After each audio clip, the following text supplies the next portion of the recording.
So you're at 150 and you're telling them to eat more. And then in the first 6 weeks, they gain weight. They do. Yes. Skill goes up. You're losing me, coach. But muscle mass goes up. Body fat goes down. Welcome to the Hale Fitness Podcast. I am Coach Jay. I'm here with Coach Rebecca and Coach Wendy and Coach Katie. Yeah. So we had some lively discussions this week, and so I thought we would open this with a question that it's not really a question. It's more like something that happens all the time. Is we get people that want to come in and lose weight or lose fat, get in shape, and one of the first things we tell most people is what? Eat more. They need to eat more. So the question that the topic we're gonna dig into today is, why are you telling me to eat more when my goal is to lose weight or lose fat? Yeah? Yeah. All right, let's do it. So, I love this question. I love this question because it's true. We'd give that advice to, I would say, we were talking about yesterday, like almost everybody who walks in, or like definitely the majority of people who walk in, we give this advice of like some form. And oftentimes like the reaction is kind of similar. It's like, you want me to do what? Usually it's like surprise / fear. Right. Yeah, around it. But when we were thinking, we were kind of talking about it, and I was thinking about like, well, why do we make that recommendation to so many people? And I was like, it came in my mind, like there's kind of 3 different reasons I feel like why I make that recommendation to people. So maybe I'll share one of them. Okay. So one thing that we often notice when folks come in is that they're not coming in having like tried nothing before ever to lose weight or like to solve, assuming that weight loss is the thing that they're trying to achieve. so you're saying they've tried stuff. They've tried stuff. Yep. Yeah.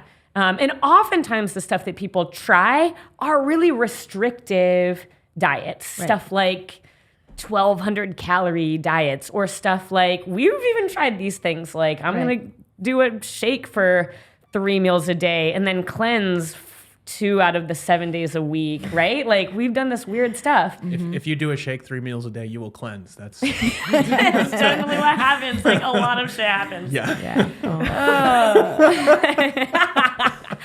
But basically, so people come in having tried a lot of this stuff, and they're usually here for a reason, because that stuff hasn't worked in the long term. It may have worked in the short term, but it hasn't really worked in the long term. And not only has it not worked, but what happens when you yo-yo diet, or you go in and out of these like really like deprivation stages, is that when you reduce your calories a lot, your body adapts over time by lowering its metabolic rate, or by like lowering the amount of energy that it burns.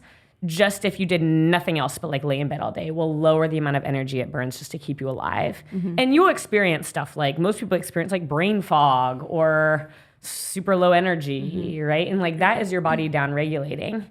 And what happens then is then if you return, even if you just return to eating like a normal amount of food, like this is what I was eating before I started eating cabbage soup for all the days, you will possibly and very likely gain weight, because now your metabolic rate has dropped so low that a normal amount of food is now going to cause you to put on weight. Which then like, oh no, fuck it mentality sets in. If I'm going to gain weight eating normal, then I'm going to have all the things and I'll gain even more weight. And now I'll try to reverse out of it by restricting again. And this like cycle tends to continue on and on.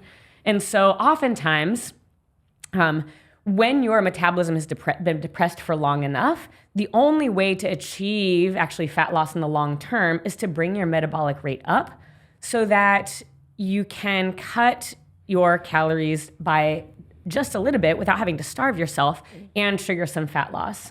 But until you've really like brought your metabolic rate back up, it's almost impossible to achieve any kind of like sustained or sustainable fat loss. So that's oftentimes like, that's one scenario. Folks who have done this like up and down for a long time, who just need to establish some baseline and make sure their metabolism is firing.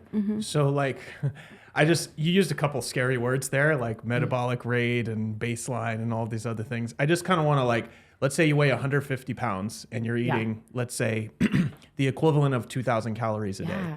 and then you decide you're going to go on this very restrictive diet to get to 1200. You don't do any exercise, or maybe you just do cardio or whatever. So you get to 1200, and then you lose, let's say, 12 pounds. Yeah. So you're now down to 138. Yep. Right. So you go from 150 to 138. And then you're like, great, I got to my target weight. And now I want to eat like normal again. So you go back to eating 2,000 calories. So what you're saying is that if you go back to eating 2,000 calories, that is not actually your maintenance calories anymore. Not anymore, probably not, especially if you make like that big of a jump that quickly. Yeah. And so that's a perfect example. Like if you are eating 2,000 calories a day and maintaining, you can bet that your metabolic rate, or like the energy that your body uses, is probably around 1,500, 1,600 calories a day doing nothing. Add on workouts, add on exercise, like whatever activities of the day. Yeah, go for it.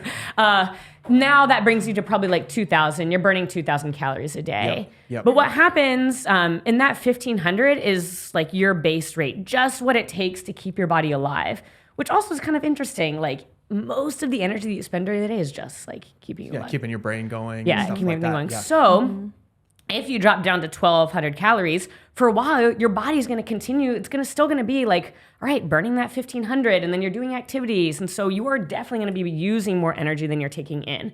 And you're going to drop weight. But what happens over time that's interesting is like, your body might actually start to adapt. It's like, I'm not getting very many calories here. So In order to survive. I'm going to start using only 1,200 calories a day. And that's why you might experience that lethargy. Like you're way less likely to get up and want to move around. You're way less likely to want to work out. Your mind's not working as quickly. This is your body just like trying to conserve energy. And so now your metabolic rate is lower. We'll call it even 1,000 calories a day. And with exercise, maybe you're hitting 1,200. So if you go even to adjust your calories back up to 1,500, and your metabolic rate is down here, like you're going to gain weight. So effectively, you've lost weight, but you've also lost energy. 100%. You've lost muscle. Your brain doesn't work as well, and now you can't eat as much as you used to. That sounds like it sucks. It sucks. Yeah. And that's what most people try. That is the diet that we are sold over and over and over and over again. And it's what people are used to hearing, which I think is why when we tell people that it's not where we're starting, it's like, what? Yeah. So what do we do? I'm on the edge of my seat. So when that happens, and I get like the fear face, right? I always tell people, let's just try it for 2 weeks, right? So hold on. So the recommendation that you make then is people need to eat more. Yes. So they come in and they're eating the 2,000 calories, and you say, actually, I'd like you to eat 2,200 or 2,500, something like that. Yeah, something like that. But so typically I wouldn't go right into numbers. It's more so like, let's have, instead of 2 meals, why don't we have like 4, right? Or something like that. I don't like to really throw in numbers just yet, just to see. Sure. Yeah. But so, just, let's assume that there's numbers involved. Right.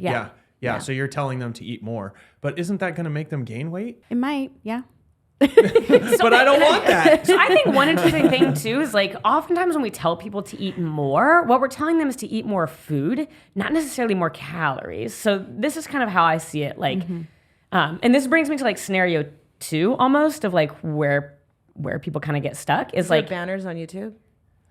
2. Number 2. Like oftentimes when we get people in, like the number one thing that they're not eating enough of, it's not really calories. They might be eating like whole bags of Tostito chips, and that's plain enough calories for 6 days or whatever it is. Like, I'm guilty as charged.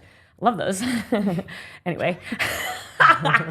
But usually people aren't eating enough protein is what we usually see. Yeah. So it's like, okay, so scenario 1 is they're cutting. Yep. And what is scenario 2 Okay, again? so scenario 2 is this scenario, which is I do really well in the morning and in the afternoon, but at night is where I get stuck. I end up like snacking on things. I eat a big dinner, and then I follow it up with like this sweet dessert, and I just have a sweet tooth. Like, I don't know what goes on. But then the next morning, I'm better. And like, if you explore most people's definition of better, it's usually like, I eat like an apple for breakfast, and then I eat this tiny little salad with some lentils or something for lunch, and that's better. Yeah, so they're under eating. So they're under eating. They're day. setting themselves up for this like overeating at night and for all these cravings. So this is like a binge restrict cycle, which, you know, feels like exaggerated terms, but like a lot of us do some or have done some form of this. Right.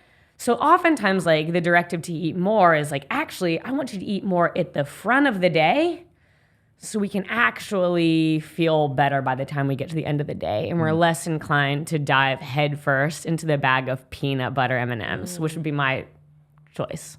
Man, you got quite a menu going. All right.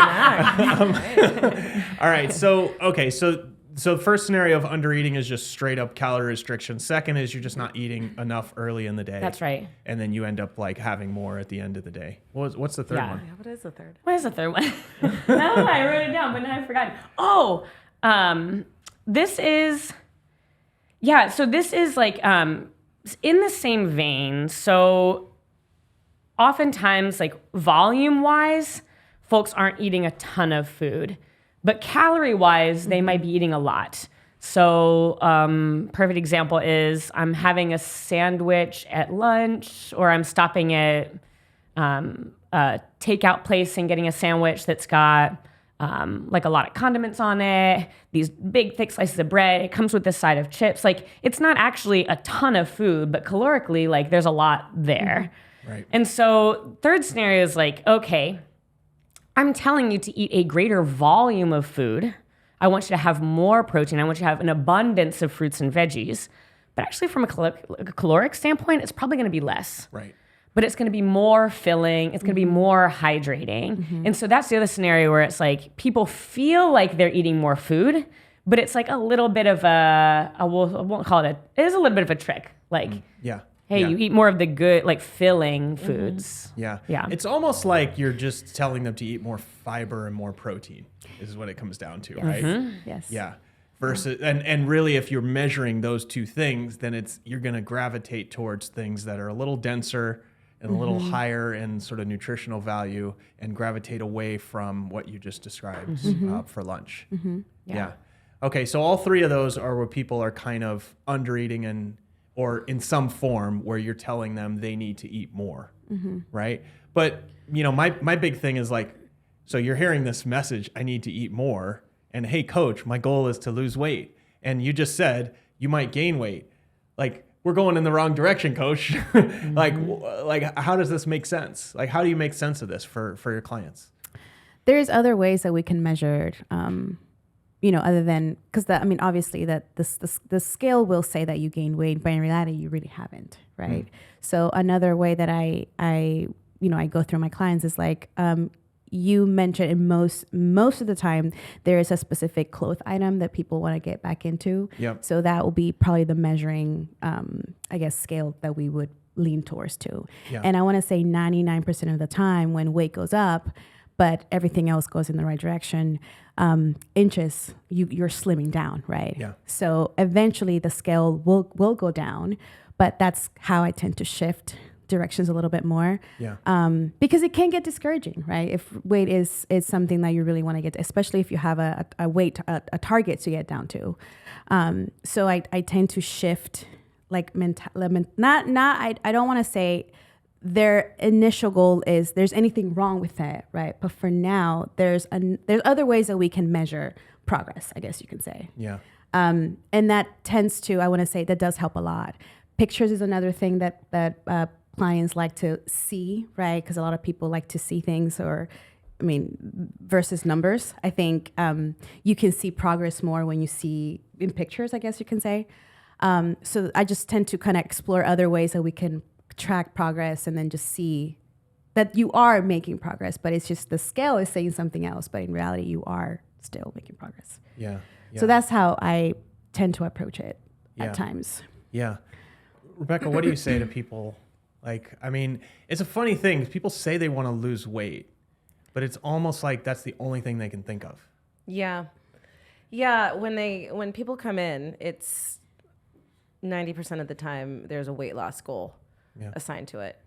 And then when I talk to them weeks later, I would say 50% people are like, realize that what is on the scale is not representative of what health and fitness. Yeah, health and fitness. Yeah.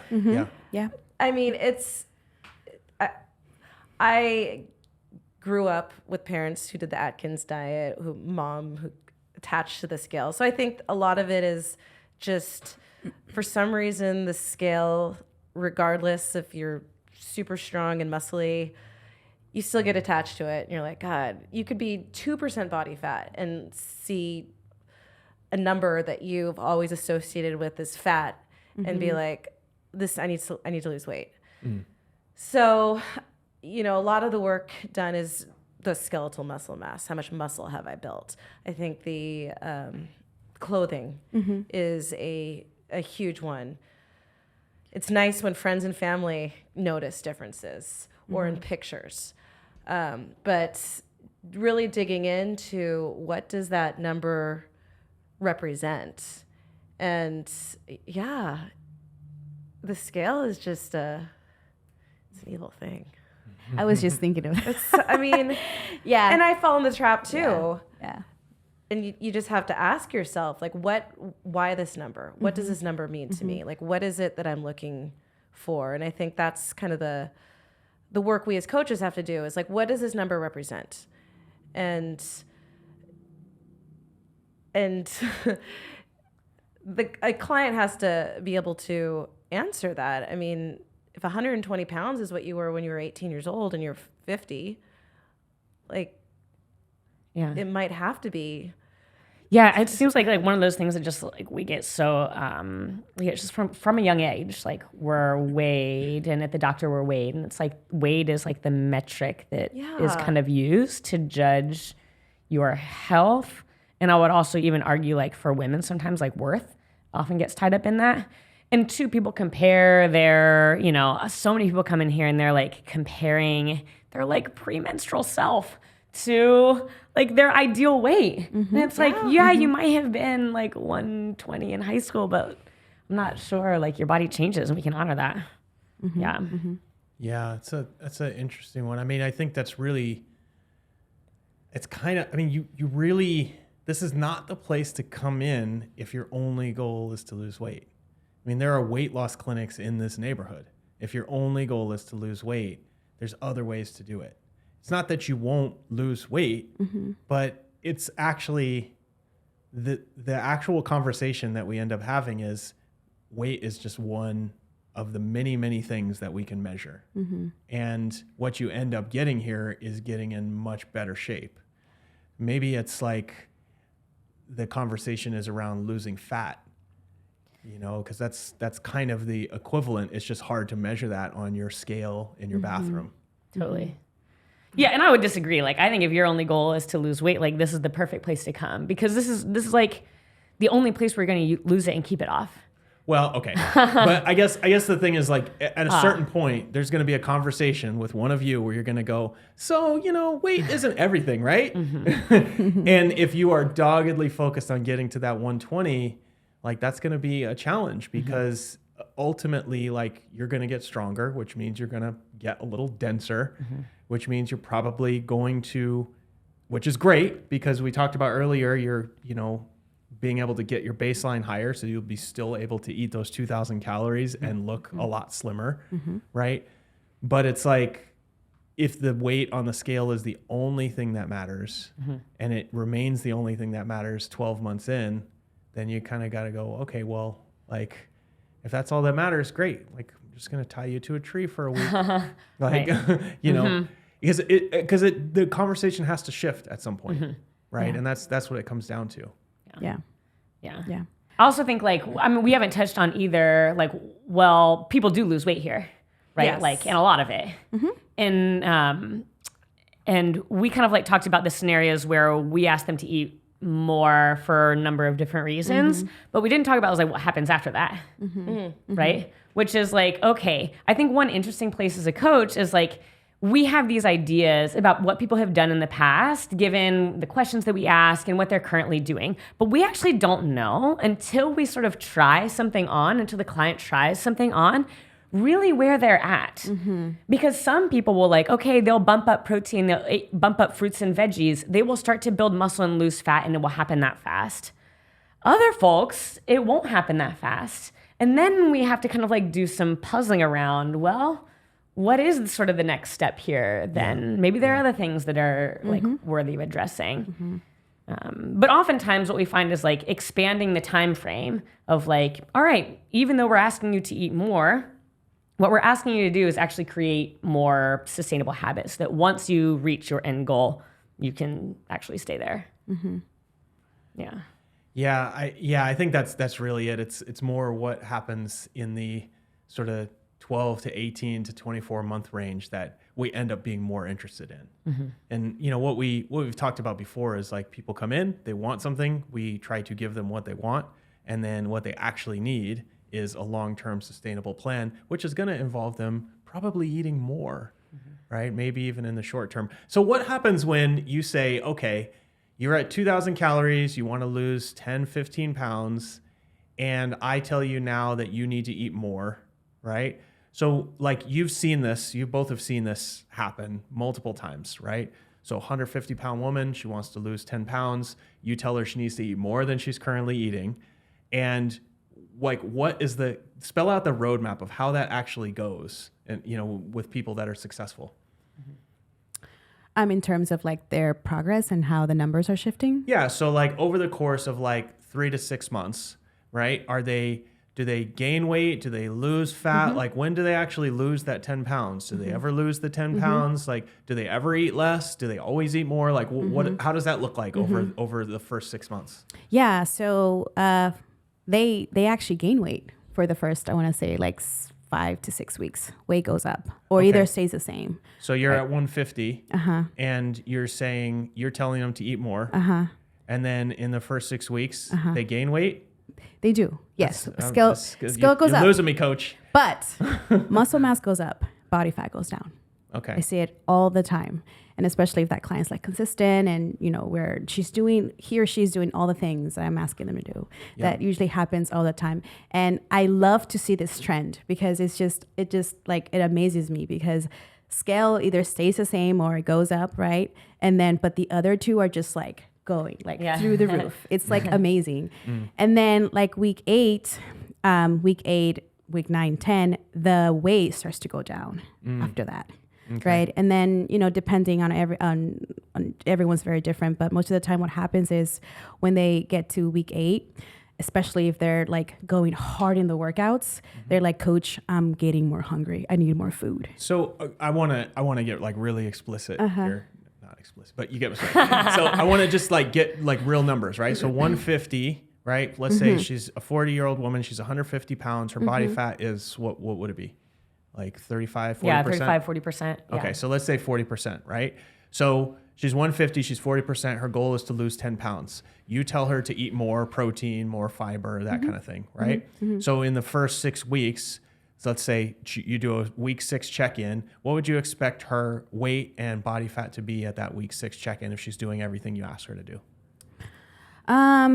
Let's see. Week 6? Yeah. So weight ranges from something like a pound to 5 pounds that goes up. Okay, so she's going to be between 151 and 155. Yeah. Okay. Katie, feel free to chime in. Yeah, I think it varies, obviously. Really, and this is where it comes down, really comes down to what they were doing before and how what we're offering is different than what they were doing. Sure. But I would say a lot of times that's usually it is weight, a pound or 2. Yeah. Maybe 3. But what can also happen in that time, and the nice thing is we have the ability to see this, is you've actually lost 10 pounds of body fat. So yeah, this is the thing. Yeah. I know there's lots of caveats. Totally. I just like to have it in my head. This is what I'm going to expect to happen. Totally. So, okay, so you've lost. Okay, we'll call it lost 5 pounds of body fat, gained 7 pounds of muscle. So you're up 2 pounds. So yeah? So you're up 2 pounds. Your body fat went from 40% to what? Oh, that's math. 35. Great. Okay, so your body fat went from 40%. Weren't you a math major? I have a master's in applied mathematics. There you go. 35% it is. So 35%. Don't pull out a calculator. Yeah. Okay. So you gained 2 pounds, but your body fat went down by 5%. Yeah. Yeah. Okay. So you're at week 6, and for you, when you see that, you're like, hell yeah. Yeah. For the client, they're like, what the hell, coach? Yeah. I've been doing everything you're telling me to do, Yes. and I gained 2 pounds. Yes. Like, you're fired. They don't say that. But so like, how do you have that conversation? Because that happens a lot. It does. Yeah. It does. It Right? does. Like, how do you have that what do you say? Like, you focus on the body fat, focus on other things. What are some of the things that you're saying to me? I'm the 150-pound, 40-year-old woman. I lost 5% body fat. I say you're crushing it. No, actually though, I mean, it's not like this happens to their complete surprise, because usually when we work with folks, like we've seen the pattern enough times, we prep people. Yeah. Hey, this is what is likely to happen. Yep. And so when it happens, it's not like it's this crazy thing. And I will say most of the time, 9 times out of 10, people are actually really excited when they can see, and like I will even have people like hold, we have these little 5 whatever pound plates. And it's like, this is how much fat you have lost. Do you know we have a 5 pound fat thing up there? No, that sounds freaky though. I do bust the thing out. Okay. I do, and I show them because it's actually it's super cool to physically see it, like what 5 pounds of fat looks like. Yeah. It's up there. Yeah. It's like a little. It's like like a You just little. have thing 5 of pounds butter. of fat just sitting in a jar on a shelf somewhere? No. It looks like a loaf of butter It's almost. It's rubber. It's Oh god. Yeah, it's Oh, I see what you mean. You thought it was like for reals. Yeah. No. yeah. One person we did Someone liposuction. had- We just kept it. Like, did you watch that movie Fight Club where Yeah. they like dumpster dive for the? That's what our sofa's made of. Oh, okay. Anyway, Yeah. sorry. Anyway, so like so you've told me ahead of time that this is what I can expect, right? Okay. So I'm coming in. I'm a little disappointed because I was hoping I would exceed expectations and also lose weight, but I'm happy. Or you've, convinced me that I need to be happy that I've lost 5% body fat. Yeah? Yeah. Okay, cool. So that's week 6, all right? Then let's say you're checking in week 12. What would you expect to see? So I'm, 152 at week 6. I'm 35% body fat. What would you expect to see at week 12? It's probably under the starting weight. So like let's say that person starting weight, like when they took the scan the very first time, they were what? 155. 150. 150. Yeah. They're probably like 148, 147. So Okay. that's when the scale starts to go down. Right. So you would see that I would actually have lost weight. What would my body fat be? Math. woman. 33.4%. There. As long as you say things with confidence, it's true. 33. Say them on the mic though. 33.4%. Yeah. So okay. So my body fat went down as well, right? And what would you expect to see with my performance? Yeah, performance will start to even get better. Like you would this person's week 12 now, right? Yeah. Oh yeah, probably this person's taking group classes now too as well. Hitting PRs, like adding weight to that barbell. Yeah, like that's even like more of a big chunk of what's the thing? Like I wouldn't say high, but it's like they're on it. Like I like their fitness is like it's there, right, already. Yeah. What is that? What you'd expect to see? Yeah, as well? definitely. Like to me, once you get past that, like we'll call it the week 6 point, where it's like, okay, we've gained muscle, we've lost body fat. Now, if we want to continue to turn that dial, like that's where it gets kind of fun, because at that point, they've probably built up some pretty decent habits. So let me paint a picture. Like we've been talking about, okay, I want you to add protein to your breakfast. That looks like 2 eggs and half a cup of egg whites. And I want you to add protein to your lunch. That looks like 5 ounces of chicken thighs over some vegetables and some rice. Awesome. And then keep dinners with your husband, whatever. So like, just make sure it includes protein. That would be sort of like a starting spot. And over those 6 weeks, there's like, you're kind of working out the kinks. Oh, okay. I found that this happens to me when I go shopping on the weekends, but the weekends I don't, it doesn't work out. I can't get that in. So like by week 6, you've kind of figured out like, what do I need to do in order to achieve that thing? Yeah. But at that point, you're probably only achieving it, we'll call it 70% of the time, I would say, for most folks. Like you're achieving it 70% of the time, and that's how you've been able to get the progress that you've made so far. Yeah. But then beyond that point, now that you've got the skills and now that you've got more muscle and body fat, we can turn that consistency dial. So instead of 70%, now that you know what to do, let's see what happens if we turn this up to 85%. That means you're doing this 6 out of 7 days a week, and you have one day where you're eating purely for pleasure, still mindful of your like hunger and fullness cues and whatnot.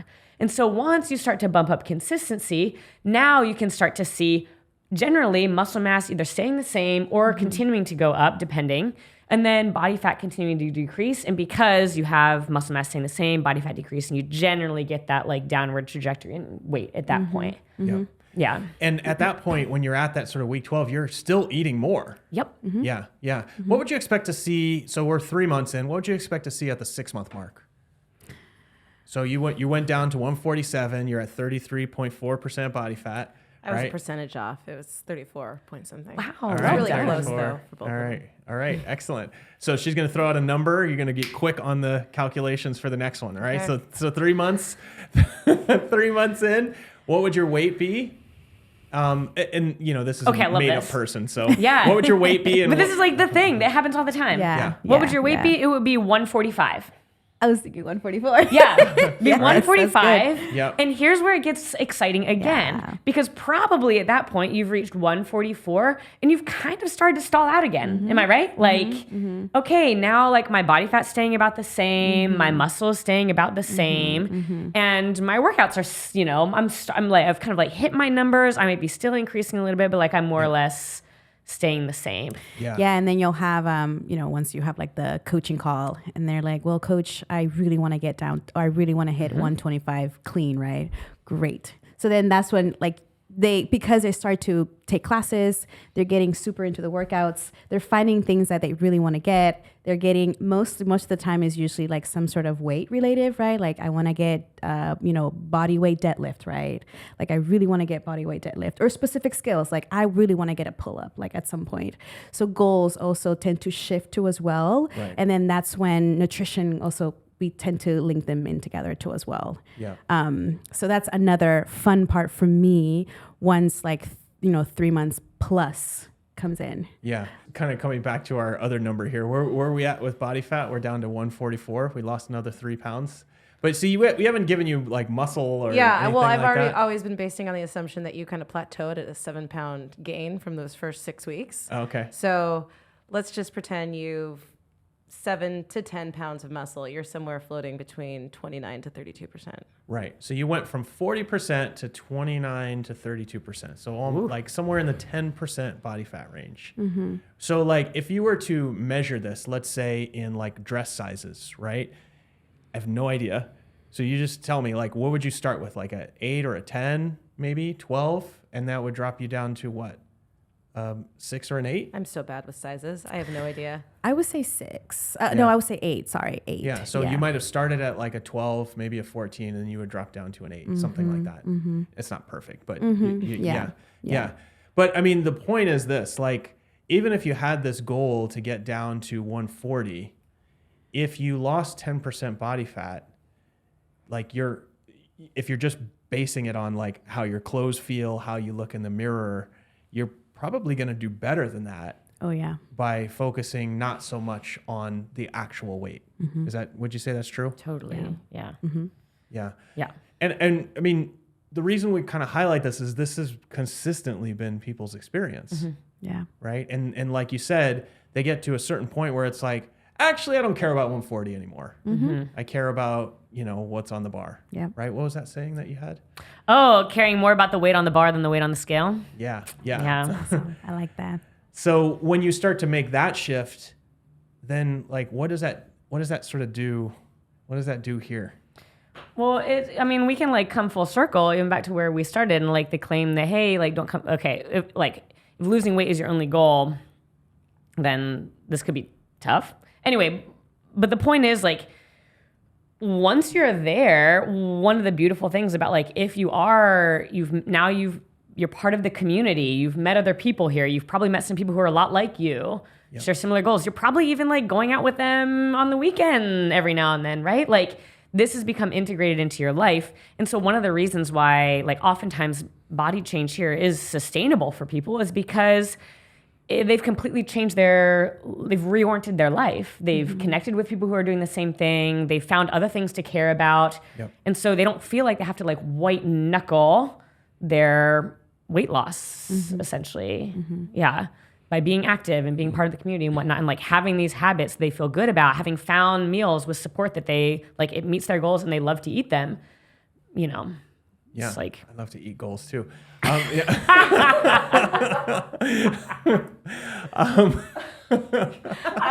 hate goals for breakfast. I put some protein powder in there. Let's go. But I mean, so you've seen this process as well, Coach, right? Like, what do you see that does to people's like mental state and their approach when you see them go through this? Well, so are we talking about when they don't lose the weight, or when their priorities shift? This 150 pound, now we're 140. This is so me. it's disappointing, I think, for a lot of people At the beginning. Yeah. But after the 6 months is kind of what I'm thinking. Yeah. I'm like, once your goals shift to actual functional life, like things you can, playing with your kids, or, one person, shout out to Raina, who I remember messaging me that she's the strong neighbor now because she can like help her, neighbor like carry bags up the stairs. Like, she came in with a weight goal just because, that's what you do when you join a gym. You think you need to lose weight, but then really the fact that she is now capable of doing things like building trenches in her yard that she would never have been able to do before. Like those are the things that at some point it's an aha moment of like, wow, I can actually function in this world and not need, for women especially, like help from a man to bring this bag of soil from, Flowerland into my car. So that's exciting when it's just like, yeah, when those are the things. But it's a mindset shift because, especially I think nowadays, I don't know what the generations are, but there's a lot of body positivity. So perhaps, and I'm hoping that, people my son's age and teenagers are growing up seeing different body shapes, different body types. But, I grew up in the Victoria's Secret era where it was like, if you're not a size 4, then you're probably super fat. That's an era? Oh, yeah. Yeah. Yeah. There's like a podcast on it now, just like Fallen Angels, because like that was what the heroin chic look, where was it? Who's the model? Kate Moss, where you're like a size 0 or you need to get out. And that is what I remember, like the Gap ads, and that is the clothing that you would wear. Yeah. And if you were bigger than a 4, like I remember in high school being a 6 and thinking, oh my God, I'm so fat because of this. And you know what's interesting? Sorry to interrupt. That's actually, I've seen that more with men lately. It's like much more of a thing with men. I mean, obviously I'm paying more attention to male issues, but I see that a lot. And there's a lot more men doing like testosterone and things like that, just like really focused on how they look than I remember when I was growing up. So anyways. Yeah. Well, and so the fact that there are people like Lizzo or Fenty, with Rihanna having her line, and now that she did the Super Bowl and I got spammed with the Fenty Savage stuff, and I'm like, oh, what's this all about? And there are like normal shaped humans wearing lingerie. It is okay. And I feel like that is something that younger people now can, hopefully, that's like, it's okay to be the size. Yes, I want to lose weight because I want to be healthy, perhaps, but not because that is what society says I should do. And I feel like my age, maybe a little bit younger, the messaging that comes through, and definitely with people older, is like, I'm supposed to weigh like 120 pounds. Like, what's the Sir Mix-a-Lot song? 36, 24, 36. Like, only if she's 5'3". But I remember thinking, like, I think I'm 5'3", and my waist isn't that. And I'm like, oh my God, I'm like too.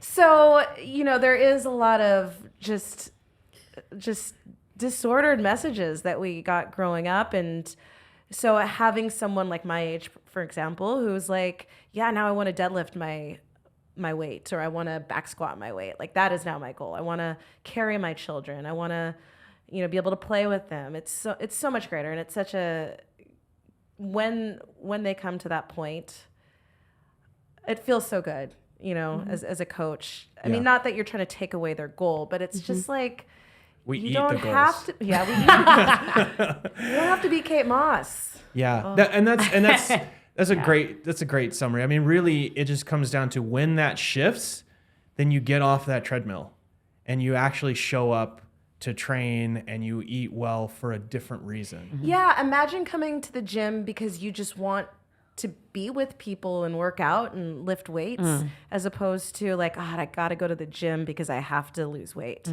Yeah, I get to go to the gym and work out with friends. It's such a different. And try new things. And I was just talking with one of the clients the other day about like how like coming to the gym is their favorite part of the day. Yeah. Here, and it's like, and it's true. Like I feel privileged because it's like I get to experience everybody's most joyful part of the day. You know. Yeah, I love that. Jay's like, not mine. I like the eating goals for breakfast part. No, I mean, and so, you know, if your coach is telling you that you need to eat more, this is the reason for it is we've seen this over and over and over again. And really, I think most people's weight loss goals come down to just feeling stronger, more capable, more confident. Yes, looking better is part of it, but looking better is going to happen if you are training, eating, and recovering the right way. And the actual number on the scale is going to matter less and less. Yeah, cool. Yeah. Awesome. This is great. Yeah. We'll see y'all next week. Thanks, Bye. y'all. Bye. Bye. Thanks for tuning in. If you like this episode, we've got plenty of others. Go check out this one over here.